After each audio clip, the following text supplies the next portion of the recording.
नमस्कार, good morning India के इस खास शो में आपका बहुत बहुत स्वागत है। मैं हूं आपके साथ जया कौशिक। तो इस वक्त खबर आ रही है हरियाणा के नूंह से, जहां एसपी का तबादला कर दिया गया है। नूंह एसपी वरुण सिंगला भिवानी भेजे गए हैं और अब नरेंद्र बिजारनिया को जिम्मेदारी दी गई है। नूंह के नए एसपी वो बनाए गए हैं।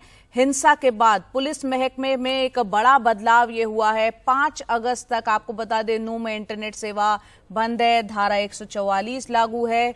नूंह में आपको याद होगा सोमवार को शोभा यात्रा के दौरान पथराव हुआ था। इसके बाद यहां पर 2 समुदायों के बीच हिंसा हो गई थी और उसके बाद यहां पर ये खबर आ रही है कि नूंह के एसपी का अब तबादला कर दिया गया है। वरुण सिंगला, उनको भिवानी भेजा गया है।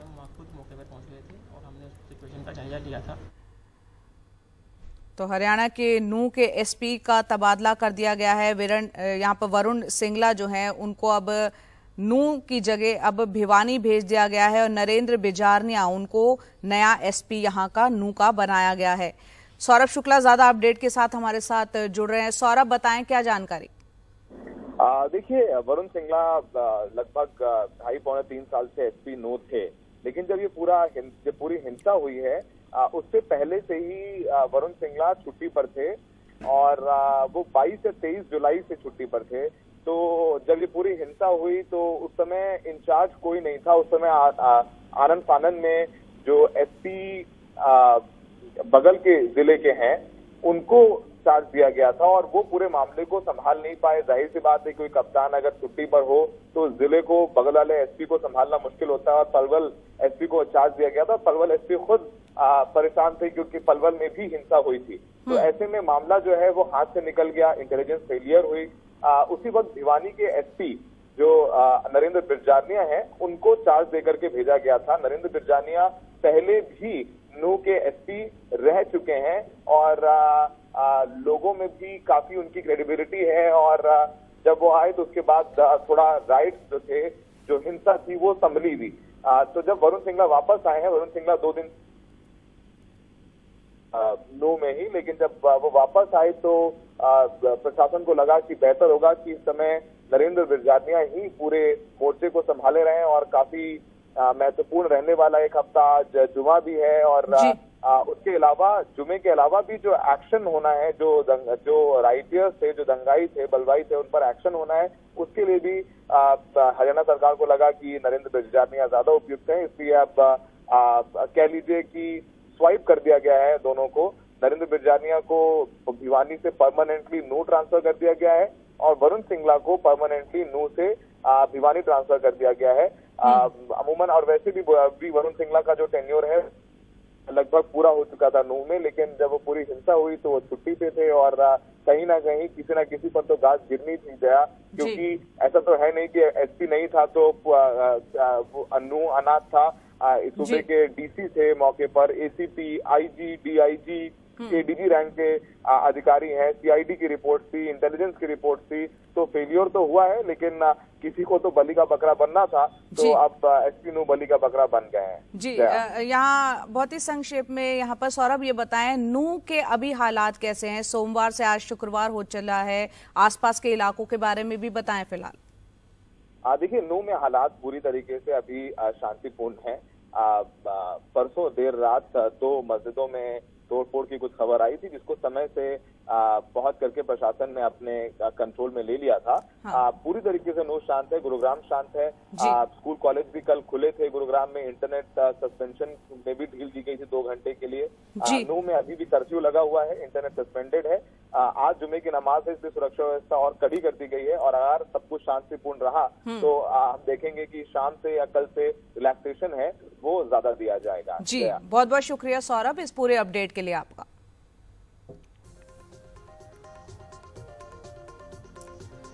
तो हरियाणा के नूंह में शोभा यात्रा जब निकल रही थी सोमवार को, उस दौरान हुई हिंसा के तीसरे दिन शांति रही। तावड़ू में देर रात 2 मस्जिदों में तोड़फोड़ की खबरें जरूर आई, लेकिन प्रशासन ने हालात वक्त रहते संभाल लिए। पुलिस लगातार कार्रवाई में जुटी हुई है और हिंसा प्रभावित 5 जिलों में 93 एफआईआर अब तक दर्ज की गई है। नूंह में 46 एफआईआर, गुरुग्राम में 23 एफआईआर और फरीदाबाद में 3 एफआईआर दर्ज की गई हैं। अब तक 176 लोगों को गिरफ्तार किया गया है।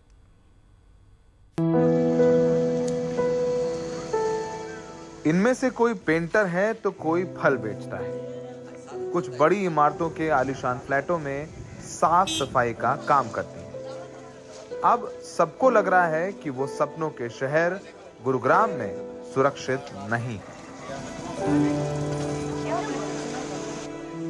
इन कामगारों की पूरी बस्तियां खाली हो गई, घरों में ताले लगे हुए।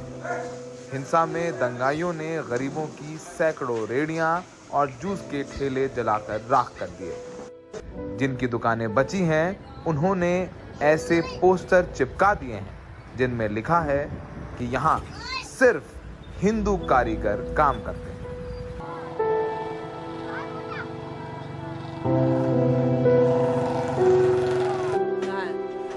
गुरुग्राम के डिस्ट्रिक्ट मैजिस्ट्रेट का कहना है कि धीरे धीरे हालात सामान्य हो रहे हैं।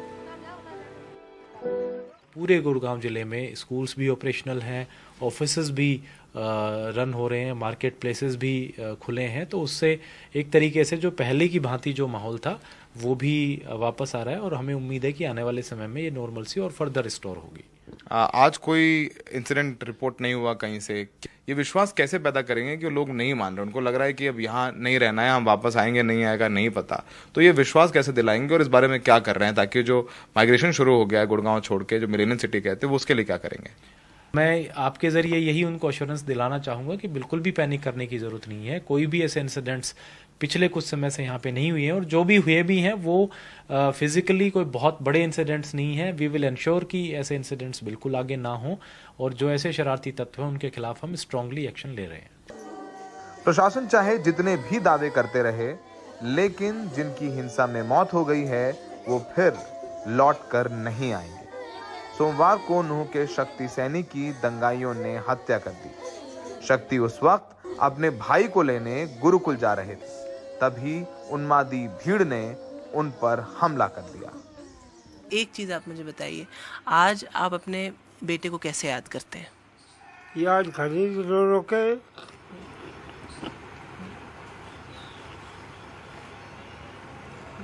बीमार है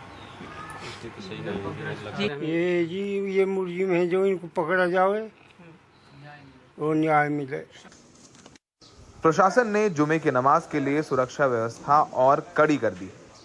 दूसरी तरफ गुरुग्राम के मुस्लिम संगठनों ने भी मुसलमानों को जुमे की नमाज के लिए मस्जिदों में जाने की बजाय घर पर नमाज पढ़ने की सलाह दी।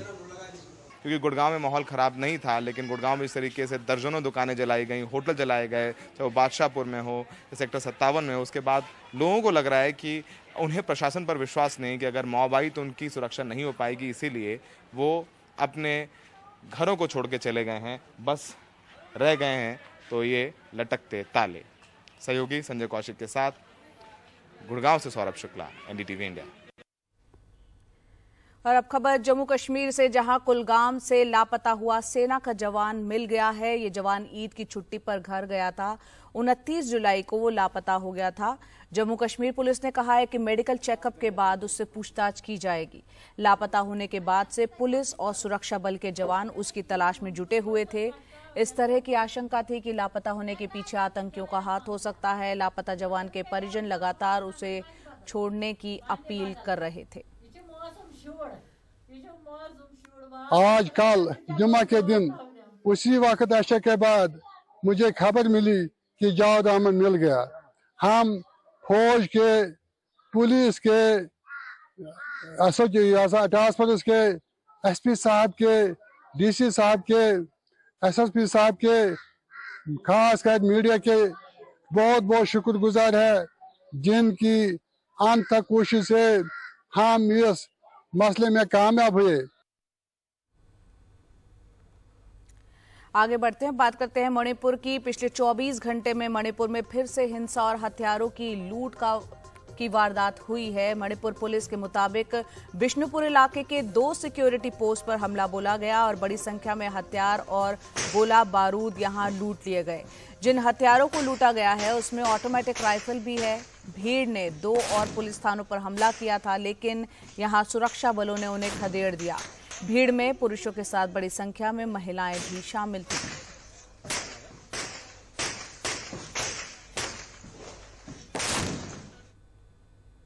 इधर मणिपुर में कल कुकी जोमी समूहों को हिंसा में मारे गए 35 लोगों के सामूहिक अंतिम संस्कार का कार्यक्रम अचानक टालना पड़ा। सुबह 6 बजे एक जनहित याचिका पर सुनवाई करते हुए मणिपुर हाईकोर्ट ने सामूहिक अंत्येष्टि के लिए तय जगह पर यथास्थिति बनाए रखने के निर्देश दे दिए।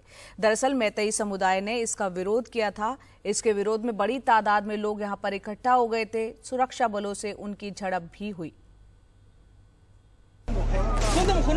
मणिपुर में जातीय हिंसा के 3 महीने बाद भी अमन के आसार नजर नहीं आ रहे। दोपहर को भारी भीड़ को तितर बितर करने के लिए सुरक्षा बलों ने आंसू गैस के गोले छोड़े। ये सब बिशुनपुर और चूड़ा चंद्रपुर के बीच हुआ।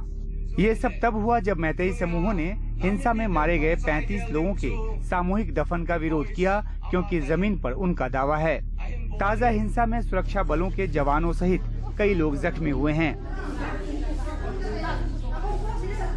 हम ये कर रहे हैं कि हमारे जो इनहेबिटेंट जगह है, पहले से हमारे पूर्वजों का जो इनहेबिटेंट जगह है, उसको हम सुरक्षा करने के लिए आ रहे हैं। हम लोग को तो ऐसे है, हम हमारे जो वही जगह में आज का जो क्रीमेटोरियम उसका लास्ट है जो होने वाला, जो उसमें हम हमारा ये जगह है उसमें हम होने नहीं देगा। ये प्राइवेट लैंड है हमारा, तो उसमें हम होने नहीं देगा। इसीलिए हम ये बचाने के लिए आ रही थी और यहाँ में ये सिक्योरिटी का ये मामला हो रहा है। People feel that the very area which they are trying to, स्थानीय लोगों ने दावा किया है कि ये सरकारी जमीन है और भविष्य में यहाँ फिर मैतेई गांव is a state land, and the immediate neighboring villages is going to be the Meitei in future.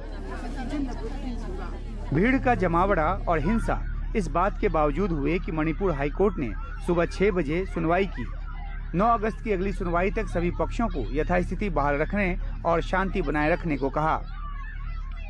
सरकारी सूत्रों के मुताबिक केंद्रीय गृह मंत्री अमित शाह ने खुद पहल की और इसके बाद उनके मंत्रालय ने कुकी और जोमी और मैतेई समुदाय के नेताओं के साथ बातचीत की।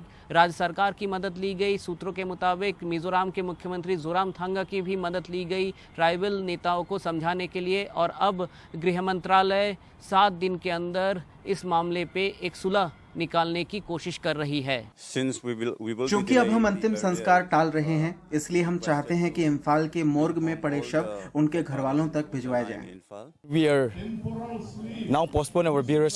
हमने 7 दिन के लिए अंतिम संस्कार टाल दिया है और हम भारत के नागरिक हैं। उम्मीद करते हैं केंद्र हमारी बात समझेगा।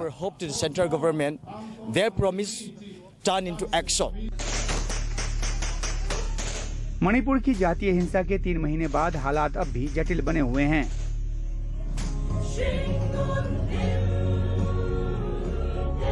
इम्फाल से बीएम सुंजू के साथ गुवाहाटी में रतनदीप चौधरी की रिपोर्ट, एनडीटीवी इंडिया।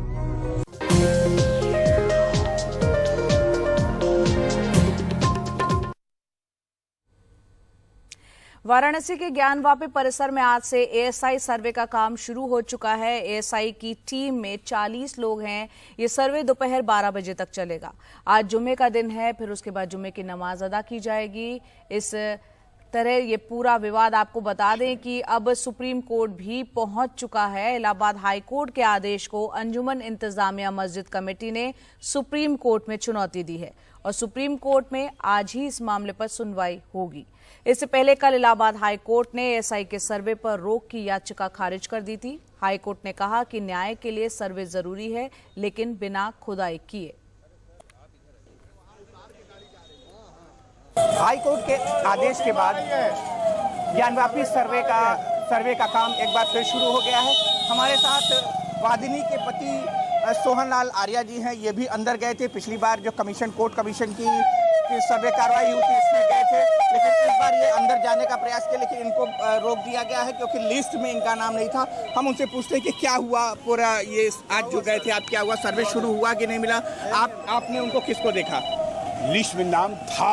आपका यह कहना आपका यह कहना गलत कि लिस्ट में नाम नहीं था, है ना। लेकिन एक लिस्ट दूसरी जारी हुई जिसमें उसमें उस पहले वाले लिस्ट में पूज्य हरिशंकर जैन जी था, विष्णु शंकर जैन जी था, सुधीर त्रिपाठी का ही नाम नहीं था। तो ये आश्चर्य कैसे लिस्ट बनी, तो पुनः संशोधित लिस्ट हुई। यह तय हुआ कि जिला जो 4 जो वादी जो पहले की लिस्ट थी उसको बहाल किया जाए। अभी एसआई की टीम अंदर जा चुकी है। हाँ, लोकल टीम जो है एसआई की वो जा चुकी है, जाते हुए देखे। और मुस्लिम पक्ष का क्या है? मुस्लिम पक्ष पहले भी सर्वे का बहिष्कार किया था, इस बार भी सर्वे का बहिष्कार कर रहा है।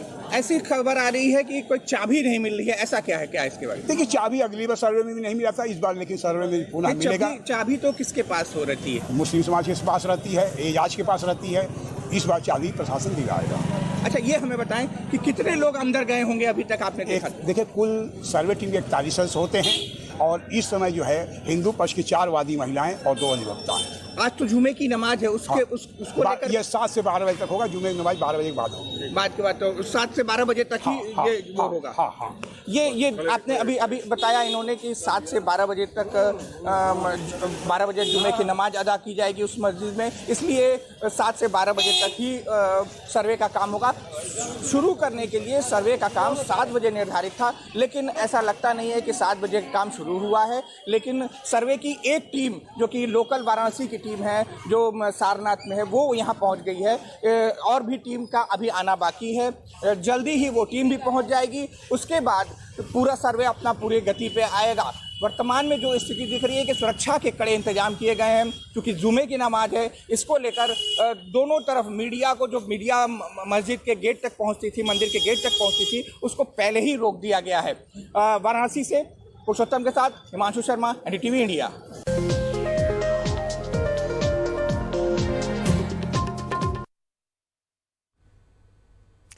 बिहार के एनडीए सांसदों के साथ बैठक में प्रधानमंत्री ने विपक्षी दलों के गठबंधन को घमंडिया बताया और सूत्र बता रहे हैं कि बैठक में पीएम ने कहा कि इसे इंडिया नहीं घमंडिया गठबंधन कहें।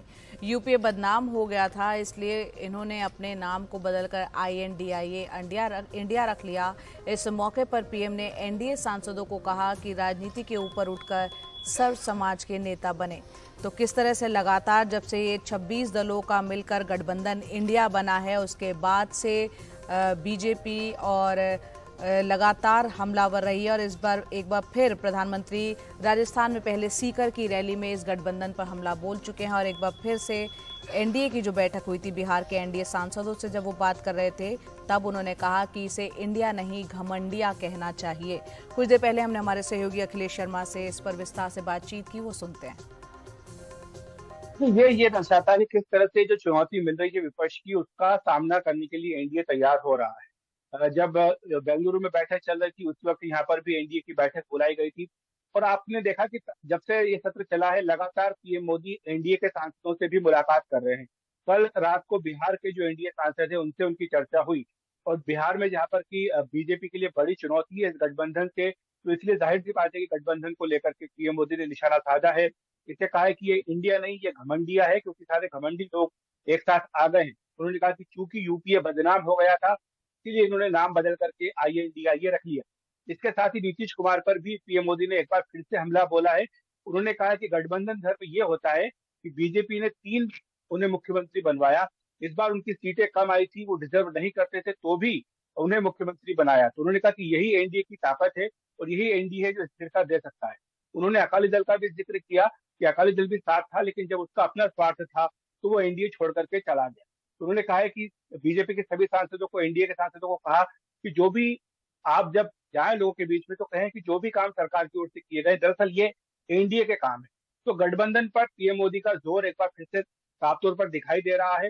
वो एनडीए शब्द पर बार बार जोर दे रहे हैं और साथ ही बिहार के सांसदों को उन्होंने नसीहत भी दी है। उन्होंने ये भी कहा कि आपको हर मुद्दे पर बोलने की जरूरत नहीं है। उन्होंने कहा कि ज्ञान बांटने की जरूरत नहीं है, चंद्रयान पर आपको बोलने की जरूरत नहीं है, इसके लिए जो उचित व्यक्ति है वही बोलेगा। तो यानी बोल करके बयानबाजी से बचने की भी नसीहत पीएम मोदी ने दी है। इसके साथ साथ कुछ और भी मुद्दे उन्होंने कहे हैं, सांसदों को टिप्स दी। उन्होंने कहा कि जो आने वाले लोकसभा चुनाव है, इसके मद्देनजर आप सोशल मीडिया पर ज्यादा सक्रिय हों। अगर संभव हो तो 20 से 25 वीडियो रोज आप सोशल मीडिया पर डालें अपने काम के बारे में, फिर सरकार के काम के बारे में। तो ये सारी बातें पीएम मोदी ने कही हैं। और साथ ही उन्होंने ये भी कहा, अटल बिहारी वाजपेयी को भी उन्होंने याद किया। उन्होंने कहा कि जो अटल जी की योजनाएं थी, उन्हीं की योजनाओं को मोदी सरकार ने आगे बढ़ाया है और यही कारण है कि आज 12 करोड़ लोगों को गरीबी की रेखा से ऊपर लाया गया है। उन्होंने ये भी कहा कि आप जब जाएं तो लोगों को ये बताएं कि यूपीए के पास केवल एक ही योजना थी, मनरेगा, लेकिन आपके पास 100 से भी ज्यादा योजनाएं हैं और इनके बारे में आपको जाकर लोगों को बताना चाहिए। दिल्ली सेवा बिल की बात करते हैं। लोकसभा में कल ध्वनि मत से वो पारित हो गया। वोटिंग के दौरान विपक्षी सांसदों ने लोकसभा से वॉकआउट किया। वोटिंग के दौरान आम आदमी पार्टी के जो सांसद हैं सुशील कुमार रिंकू, उन्होंने जो है कागज हवा में उछाल दिया और उसके बाद जो है सांसद सुशील कुमार रिंकू को पूरे सत्र के लिए निलंबित कर दिया गया। एनडीटीवी से उन्होंने कहा कि मुझे कागज फेंकने का बिल्कुल भी अफसोस नहीं है। साथ ही उन्होंने कहा कि दिल्ली को कमजोर किया जा रहा है।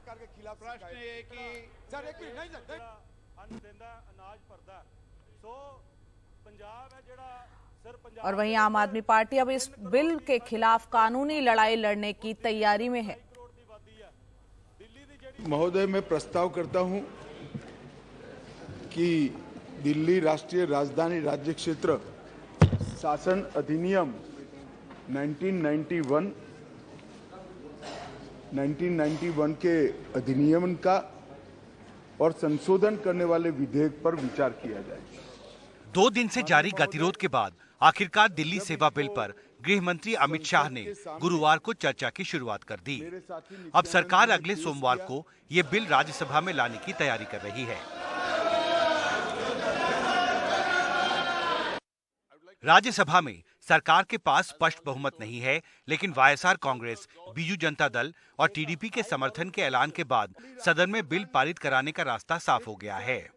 इससे सबसे ज्यादा झटका आम आदमी पार्टी और अरविंद केजरीवाल को लगा है, जो पिछले कई हफ्तों से बिल के विरोध में ज्यादा से ज्यादा समर्थन जुटाने की जद्दोजहद में जुटे थे। आम आदमी पार्टी अब इस बिल के खिलाफ कानूनी लड़ाई लड़ने की तैयारी में है। पहले तो मैं ये कह दूं कि वाईएसआर कांग्रेस हो या बीजेडी हो, ये दोनों पार्टियां देश के 2 बड़े राज्यों में सरकारें चला रही हैं, राज्य सरकारें चला रही हैं, कई सालों से चला रही हैं।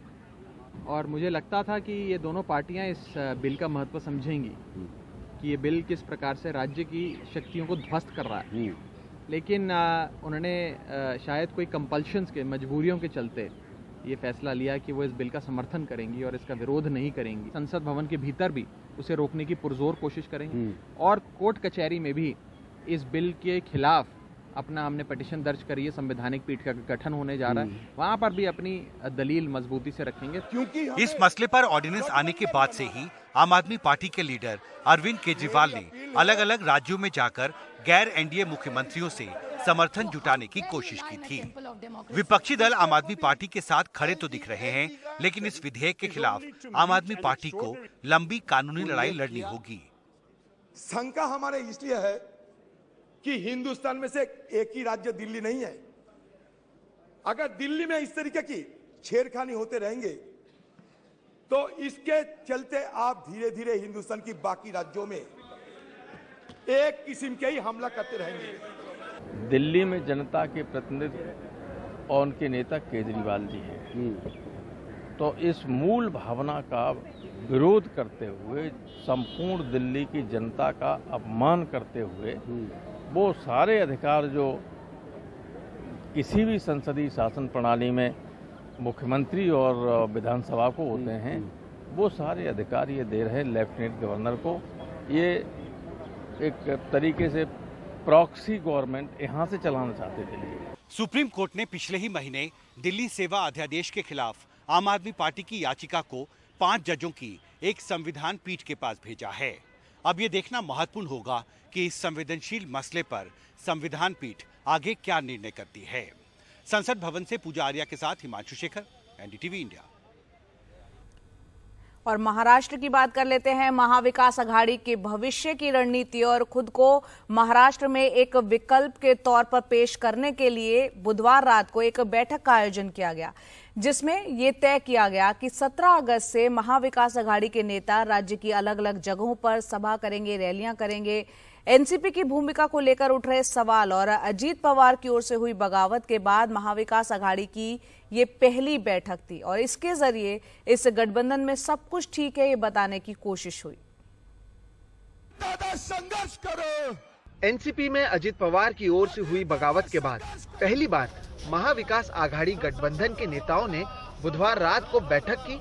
बैठक में महाविकास आघाड़ी के भविष्य को लेकर उठ रहे सवालों के बीच गठबंधन को मौजूदा सरकार के सामने विकल्प के तौर पर पेश करने के लिए महाराष्ट्र में अलग अलग जगहों पर रैली निकालने का फैसला लिया गया।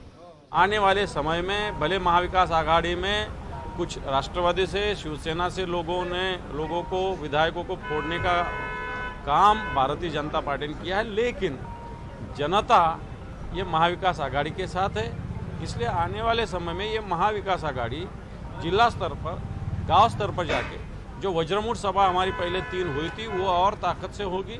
उसके बाद में हर जिला स्तर पे कार्यकर्ताओं का एकत्रीकरण भी किया जाएगा और आने वाले समय में जो भारतीय जनता पार्टी ने शिवसेना तोड़ के, राष्ट्रवादी तोड़ के जो गठबंधन बनाया उसको एक करारा जवाब दिया जाएगा। कि जो पार्टी तोड़ के इन्होंने जो ये नई सरकार बनाई है, ये जनता के गले नहीं उतरी है।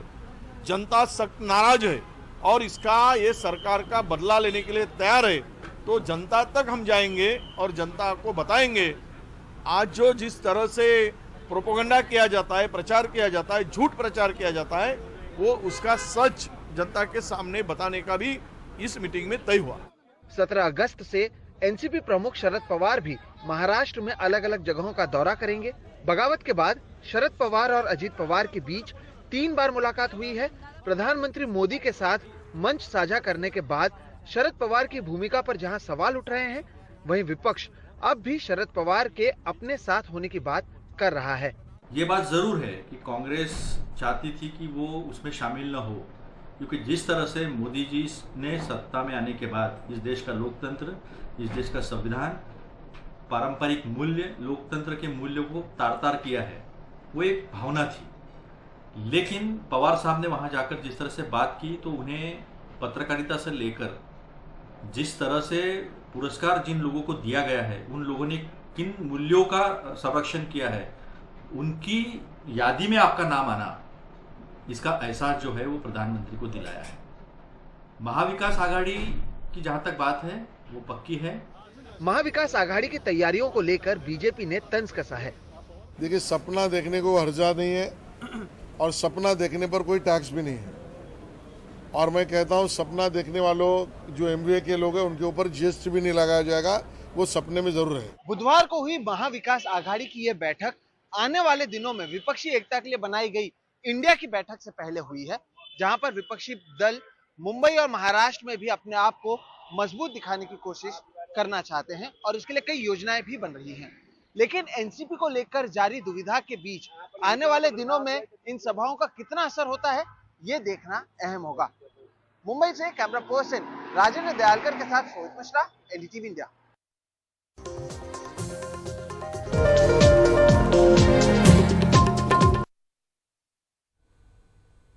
बॉलीवुड अभिनेत्री क्रिसन परेरा की बात करते हैं, जो कि शारजा में एक वेब सीरीज के लिए ऑडिशन देने के लिए गई थी, लेकिन वहां एयरपोर्ट पर ही ड्रग्स के एक केस में उनको पकड़ लिया गया। परिवार ने मुंबई पुलिस में शिकायत कर उन्हें फंसाए जाने का आरोप लगाया। मुंबई पुलिस ने ऑडिशन के लिए भेजने वाले शख्स से जब जांच शुरू की तो राज खुलता गया और ये पता चला कि अभिनेत्री की मां के एक परिचित ने ही बदला लेने के लिए झूठी साजिश रचकर अभिनेत्री को फंसाया है। पुलिस की रिपोर्ट पर 27 दिन जेल में रहने के बाद बेगुनाह छूटकर अब 4 महीने बाद अभिनेत्री भारत लौट आई है।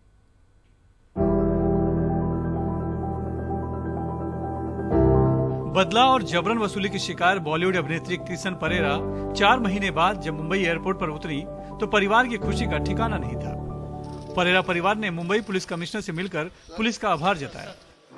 अपनी फैमिली से मिलके मुझे बहुत सेफ महसूस हो रहा है और इतना प्यार जो करते हैं मुझे, मैं भी उनको उतना ही प्यार करती हूँ और बहुत मिस किया है मैंने उनको।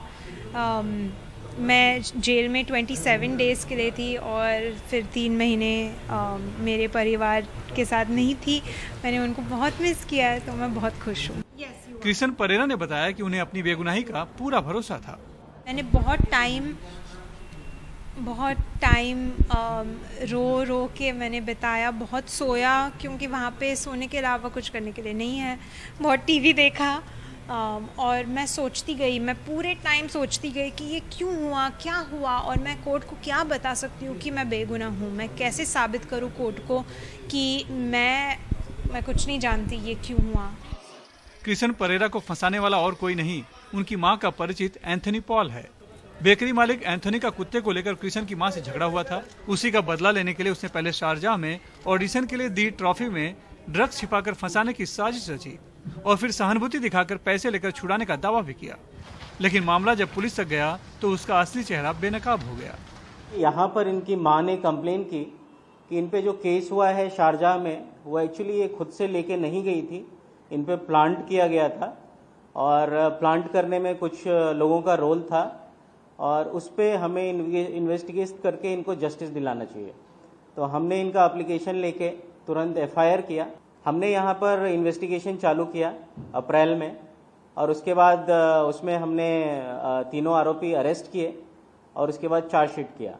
तो हमारा जो यहाँ का इन्वेस्टिगेशन था उसके बेसिस पर शारजाह में इनको मदद मिली और आज ये यहाँ पर हमारे साथ हैं। मुंबई पुलिस की जांच और परिवार की कोशिश से विदेशी जेल से भी छूटकर बेटी के आने से परेरा परिवार खुश तो बहुत है, लेकिन उनका कहना है ये उनके संघर्ष का अंत नहीं बल्कि शुरुआत है, क्योंकि आरोपी को सजा दिलाना जरूरी है। मेरी बेटी आई तो बस मैं खुश हूँ, लेकिन जो उधर का देश का बात हो गई, मेरी बेटी आई वो हाफ खत्म हुआ। अभी शुरुआत यहाँ है कि ये जेल पे है कि इसका क्या अंत होगा और इसका मतलब वो डेंजरस है सोसाइटी के लिए, क्योंकि कितने लोग को फंसा रहे हैं। पुलिस के मुताबिक एंथनी और रवि ने मिलकर अभी तक कुल 5 लोगों को इसी तरह शारजाह भेजकर फंसाने की साजिश रची थी। अभिनेत्री की तरह एक डीजे को भी केक में ड्रग्स मिलाकर पकड़वा दिया था।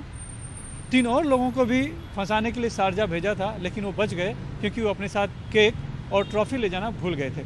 पुलिस के मुताबिक एंथनी के पहचान वाले सभी पीड़ित हैं और कभी न कभी उनका या उनके परिवार का एंथनी से झगड़ा हुआ था, इसीलिए एंथनी ने बदला लेने के लिए इस तरह का जाल बिछाया। मुंबई से कैमरामैन अल्ताफ के साथ सुनील सिंह, NDTV इंडिया के लिए।